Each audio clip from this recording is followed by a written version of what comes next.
వరుస షాకులు తగులుతున్నాయి. ఎందుకంటే త్వరలోనే పార్లమెంట్ ఎన్నికల వేళ మరో బిగ్ షాక్ తగిలింది అనుకోవచ్చు. ఎందుకంటే తాజాగా తెలంగాణ భవన్కు రెవెన్యూ శాఖ నోటీసులు జారీ చేసింది. పార్టీ కార్యాలయంలో వాణిజ్య కార్యకలాపాలపై నోటీసులు జారీ అయ్యాయి. బీఆర్ఎస్ పార్టీ ఆఫీసులో టీ న్యూస్ ఛానల్ ద్వారా వ్యాపారం చేస్తున్నారు అంటూ నోటీసులో పేర్కొంది. పార్టీ ఆఫీస్ నుంచి టీ న్యూస్ ఛానల్ను ఎప్పటిలోగా షిఫ్ట్ చేస్తారో అంటే వారంలోగా వివరణ ఇవ్వాలి దీనిపై అంటూ తెలంగాణ భవన్ ఇన్ఛార్జ్ శ్రీనివాసరెడ్డిని అయితే ఆదేశించింది. సో 2011 నుంచి కూడా టీ న్యూస్ ఛానల్ను బీఆర్ఎస్ భవన్లోనే యాజమాన్యం నిర్వహిస్తోంది. ఇది అందరికీ తెలిసిందే. సో 2011 ఏప్రిల్లో టీ న్యూస్ను స్థాపించగా అప్పటి నుంచి కూడా ఛానల్ నిర్వహణ తెలంగాణ భవన్లోనే కొనసాగుతోంది. నిబంధనలకు విరుద్ధంగా పార్టీ ఆఫీసులో టీ న్యూస్ను ఎలా నిర్వహిస్తారో చెప్పాలంటూ కూడా రెవెన్యూ శాఖ నోటీసుల్లో పేర్కొంది. కాగా టీ న్యూస్ను తెలంగాణ భవన్ నుంచి మరో చోటుకు మార్చేందుకు కూడా ప్లాన్ చేస్తున్నట్టుగా సమాచారం. సో ఈ నోటీస్తో ఛానల్ను శరవేగంగా మార్చే ప్రయత్నాల్లో ఉన్నట్టు కూడా మనకున్నటువంటి సమాచారం. ఇన్పుట్ ఎడిటర్ సంజయ్ జాన్ అవుతున్నారు. సంజయ్, ఏం చేయబోతోంది తెలంగాణ భవన్ వర్గాల నుంచి? ఎట్లాంటి ఇన్పుట్స్ అందుతున్నాయి? మరి ఎప్పటిలోపు ఈ టీ న్యూస్ని ఇంకో చోటుకి తరలించే అవకాశం కనిపిస్తోంది? సౌమ్య, మొత్తం మీద బీఆర్ఎస్ పార్టీకి శాఖల మీద శాఖలు తగులుతుందని చెప్పుకోవచ్చు. మన కాళేశ్వరం కావచ్చు, ఈరోజు టీ న్యూస్ ఆఫీస్ కావచ్చు, ఇలా మొత్తం మీద రేవంత్ రెడ్డి ప్రభుత్వం వచ్చినప్పటి నుంచి ఇప్పటివరకు 2 శాఖల మీద శాఖలు తగులుతూ కొంత బీఆర్ఎస్ పార్టీకి సంబంధించింది కావచ్చు, బీఆర్ఎస్ పార్టీకి సంబంధించినటువంటి నాయకులు కావచ్చు, వారికి శాఖల మీద శాఖలు తగులుతున్నాయని చెప్పుకోవచ్చు.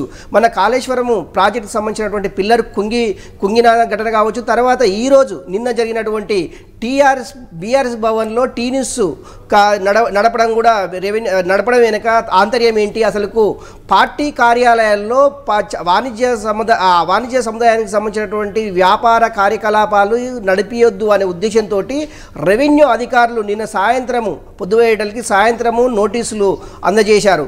అంటే బీఆర్ఎస్ పార్టీకి సంబంధించినటువంటి బీఆర్ఎస్ భవన్ ఇన్ఛార్జ్ ఎవరైతే ఉన్నారో జి శ్రీనివాస్ రెడ్డి వ్యక్తిని కలిసి ఈ పార్టీ ఆఫీసులలో వాణిజ్య వ్యాపారాలు కానివచ్చు, లేకపోతే ఇతరతర ఎలాంటి అంటే వ్యాపకాలని కూడా పార్టీ కార్యాలయంలో కొనసాగించకూడదనేసి ఈ నోటీసులో పేర్కొనడం జరిగింది. ఒకటి. రెండవది ఏంటి అంటే ఈ పార్టీ అంటే టీ న్యూస్ని ఎప్పటిలోగా ఈ పార్టీ కార్యాలయం నుంచి మీరు షిఫ్ట్ చేస్తారు. రెండవది. మూడవది ఏంటంటే 2011 నుంచి ఇప్పుడు 2024 వరకు కూడా టీ న్యూస్ ఆఫీసు బీఆర్ఎస్ భవన్లోనే కొనసాగించడం వెనుక వీటన్నిటి వెనుక నిజంగా కూడా ఒకటి ఇక్కడ 2 అంశాలు మాట్లాడుకోవాలి. అంటే అంటే మీడియా ఛానల్స్ రాష్ట్ర ప్రభుత్వానికి కావచ్చు, కేంద్ర ప్రభుత్వానికి కావచ్చు, జీఎస్టీ కావచ్చు, రకరకాల వ్యాపారాలకు సంబంధించినటువంటి పన్ను చెల్లింపు విషయంలో కూడా అంటే కమర్షియల్ ట్యాక్స్ అధికారులు కూడా నోటీసు పంపించే అవకాశం కూడా చాలా స్పష్టంగా కనిపిస్తుంది. నిజంగా వేల కోట్ల రూపాయలు వ్యాపారాలు చేసుకుంటూ రాష్ట్ర ప్రభుత్వానికి అంటే ట్యాక్స్ ఎగవేత అంశం కూడా అంటే కమర్షియల్ ట్యాక్స్ సంబంధించినటువంటి అధికారులు కూడా యోచిస్తున్నట్లు ఉన్నటువంటి మనకు సమాచారం. ఒకటి.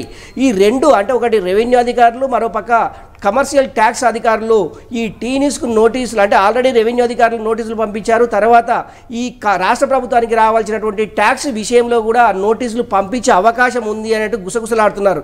నిజంగా కూడా రేవంత్ రెడ్డి అధికారంలోకి వచ్చిన వెంటనే బీఆర్ఎస్ అంటే గత ప్రభుత్వము అంటే రాష్ట్రానికి చేస్తున్నటువంటి అన్యాయం కావచ్చు, అవినీతి కావచ్చు, వీళ్ళు రకరకాల ఇష్యూ పైన వీళ్ళు లేవనెత్తిన అంశాలు ఏవేవి ఎక్కడెక్కడ అక్రమాలు జరిగావి,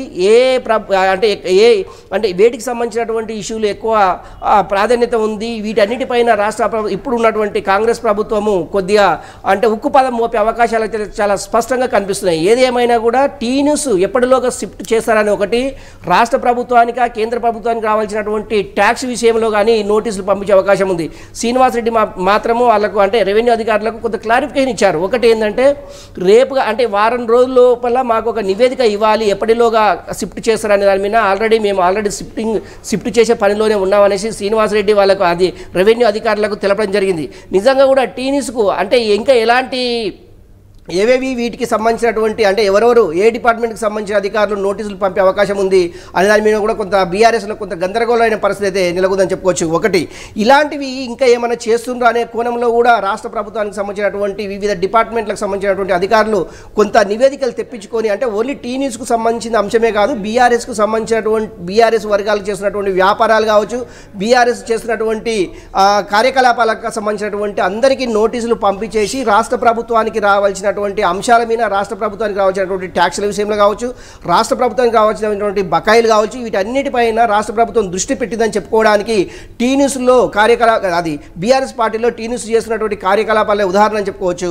సౌమ్య సంజయ్, జనరల్లీ పార్టీ ఆఫీస్లో మీడియా హౌసెస్ నడపొద్దా అదే నిబంధన లేకపోతే పార్టీ ఆఫీస్లో ఎనీ పార్టీ ఆఫీస్లో ఇంకో కమర్షియల్ ఆఫీస్ నడపొద్దా ఏంటి నిబంధనలు ఏం చెప్తున్నాయి? అంటే నిబంధనలు ఏం చెప్తాయంటే ఒకటి ఒక జాతీయ పార్టీలో అది ప్రాంతీయ పార్టీలకు రాష్ట్ర ప్రభుత్వము ఆ ప్రాంతాలకు సంబంధించినటువంటి ప్రాంతీయ పార్టీలకు రాష్ట్ర ప్రభుత్వము కొంత భూమి కేటాయిస్తుంది. ఆ భూమిలో అంటే రాష్ట్ర ప్రభుత్వం కేటాయించేటటువంటి భూమిలో ఆ పార్టీకి సంబంధించినటువంటి అంటే వ్యాపారాలకు సంబంధించినటువంటి లేకుండా ఓన్లీ పార్టీకి సంబంధించినటువంటి అంశాలే ఆ యొక్క భవనంలో ఏర్పాటు చేసుకోవాలి. ఓన్లీ బీఆర్ఎస్ అని కాదు ఎనీ పార్టీ జాతీయ పార్టీ బీజేపీ కావచ్చు కాంగ్రెస్ కావచ్చు టీడీపీ కావచ్చు వైఎస్ఆర్సీపీ ఎనీ పార్టీ కార్యాలయాల్లో వ్యాపారాలకు సంబంధించింది ఎలాంటి కొనసాగించొద్దు. ఎందుకంటే వీటన్నిటికీ రాష్ట్ర ప్రభుత్వం సంబంధించినటువంటి భూములు కేటాయిస్తుంది. ప్రతి పార్టీ కార్యాలయాలకు రాష్ట్ర ప్రభుత్వం భూమి కేటాయిస్తుంది. ఆ భూమి కేటాయించిన ఫ్రీ ఆఫ్ కాస్ట్లో వస్తుంది కనుక ఇలాంటి ప్రాంతాలలో వ్యాపారాలకు సంబంధించినటువంటి కార్యకలాపాలు ఉండొద్దు అనేసి ఈ నిబంధన ఎప్పటి నుంచో ఉంది, ఇప్పుడు కూడా ఉంది. ఆ నిబంధనలను అతిక్రమించే టీ న్యూస్ ఇందులో కొనసాగుతుంది అనేసి రాష్ట్ర ప్రభుత్వం సంబంధించినటువంటి అధికారులు గుర్తించారు. అందులో భాగంగానే రెవెన్యూకి సంబంధించినటువంటి అధికారులు ఆ నోటీసు పంపడం జరిగింది. అంటే టీ న్యూస్ ఇంకా ఎలాంటి కార్యకలాపం అంటే వేరే ఇంకా వేటికి అంటే అది రాష్ట్ర ప్రభుత్వానికి రావాల్సినటువంటి గ్రాంట్ అంటే ట్యాక్సెస్ కావచ్చు రాష్ట్ర ప్రభుత్వానికి రావాల్సినటువంటి నిధులు కావచ్చు వీరు ఏమైనా దుర్వినియోగం చేశారనే కోణంలో కూడా రాష్ట్ర ప్రభుత్వానికి సంబంధించినటువంటి ప్రభుత్వ ఉన్నతాధికారులు దీనిపైన కొంత దృష్టి పెట్టిరని చెప్పుకోవచ్చు. ఒకటి మూడవది ఏంటంటే రాష్ట్రానికి అంటే ప్రభుత్వానికి రావాల్సినటువంటి నిధులు ఏవైతే ఉన్నావో ఈ నిధులు నిజంగా రాష్ట్ర ప్రభుత్వం 2011 నుంచి ఈ భవన్లో కొనసాగిస్తారు కనుక రాష్ట్ర ప్రభుత్వానికి ఏ మేర నిధులు రావాలి ఎంత మేర కొల్లగొట్టారు వీటన్నిటిపైన ఒక నివేదిక సమర్పించాలి అనేసి రాష్ట్ర రెవెన్యూ మంత్రిగా ఉన్నటువంటి పొంగులేటి శ్రీనివాసరెడ్డి దీనిపైన అధికారులను ఆదేశించారు. సౌమ్య, ఇప్పుడు బీఆర్ఎస్ వర్గాలు ఎవరైనా స్పందించారా దీనిపైన?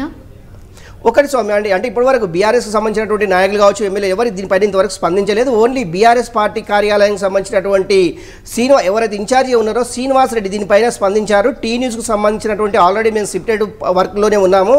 ఒక వారం లేకుంటే 10-15 రోజుల్లో మొత్తం షిఫ్ట్ చేసేసి దీన్ని ఖాళీ చేస్తామనేసి రెవెన్యూ అధికారులకు చెప్పడం జరిగింది ఓవరాల్గా. కానీ దీనికి సంబంధించినటువంటి పూర్తి నివేదిక రేపా ఎల్లుండా శ్రీనివాసరెడ్డి డీటెయిల్స్గా రెవెన్యూ అధికారులకు ఇచ్చే అవకాశం అయితే ఉంది. ఓన్లీ రెవెన్యూ డిపార్ట్మెంటే కాదు రాష్ట్ర ప్రభుత్వానికి సంబంధించినటువంటి అధికారులు అంటే ఏ డిపార్ట్మెంట్లో ఈ ఛానల్ ఇన్వాల్వ్మెంట్ అయి ఉంటుంది వాళ్ళకి సంబంధించినటువంటి అధికారులు మొత్తం నోటీసులు ఇచ్చే అవకాశం అయితే అది ఇచ్చే అవకాశం ఉంది అనేసి కొంతమంది అది బీఆర్ఎస్ సంబంధించినటువంటి వర్గాలు కావచ్చు కాకపోతే అధికారంలో ఉన్నటువంటి కాంగ్రెస్ పార్టీకి సంబంధించిన వర్గాలు కావచ్చు దీనిపైన కొంచెం చర్చ అయితే జరుగుతుంది. సౌమ్య, ఓకే సంజయ్, మొత్తం మీద అది బీఆర్ఎస్ పార్టీకి వరుస షాక్లు తగులుతున్నాయని చెప్పొచ్చు. ఎందుకంటే త్వరలో పార్లమెంటు ఎన్నికలు కూడా జరగబోతున్నాయి. సో ఇది బిగ్గెస్ట్ షాక్ వాళ్ళకి. తాజాగా తెలంగాణ భవన్కు రెవెన్యూ శాఖ అయితే నోటీసులు జారీ చేసింది. పార్టీ కార్యాలయంలో వాణిజ్య కార్యకలాపాలపై నోటీసులు జారీ అయ్యాయి. బీఆర్ఎస్ పార్టీ ఆఫీస్లో టీ న్యూస్ ఛానల్ ద్వారా వ్యాపారం చేస్తున్నారంటూ నోటీసులో స్పష్టంగా పేర్కొన్నారు. సో పార్టీ ఆఫీస్ నుంచి టీ న్యూస్ ఛానల్ను ఎప్పట్లోగా షిఫ్ట్ చేస్తారో అంటే వారంలోగా వివరణ ఇవ్వాలి వీటన్నిటిపైన అంటూ కూడా తెలంగాణ భవన్ ఇన్ఛార్జ్ శ్రీనివాసరెడ్డిని అయితే ఆదేశించినటువంటి సిట్యుయేషన్. 2011 నుంచి కూడా టీ న్యూస్ ఛానల్ బీఆర్ఎస్ భవన్లోనే యాజమాన్యం నిర్వహిస్తూ వస్తోంది. 2011 ఏప్రిల్లో టీ న్యూస్ను స్థాపించగా అప్పటి నుంచి కూడా ఛానల్ నిర్వహణ తెలంగాణ భవన్లోనే కొనసాగుతోంది. నిబంధనలకు విరుద్ధంగా పార్టీ ఆఫీస్లో టీ న్యూస్ను ఎలా నిర్వహిస్తున్నారో చెప్పాలంటూ కూడా రెవెన్యూ శాఖ నోటీసుల్లో పేర్కొంది. కాగా టీ న్యూస్ను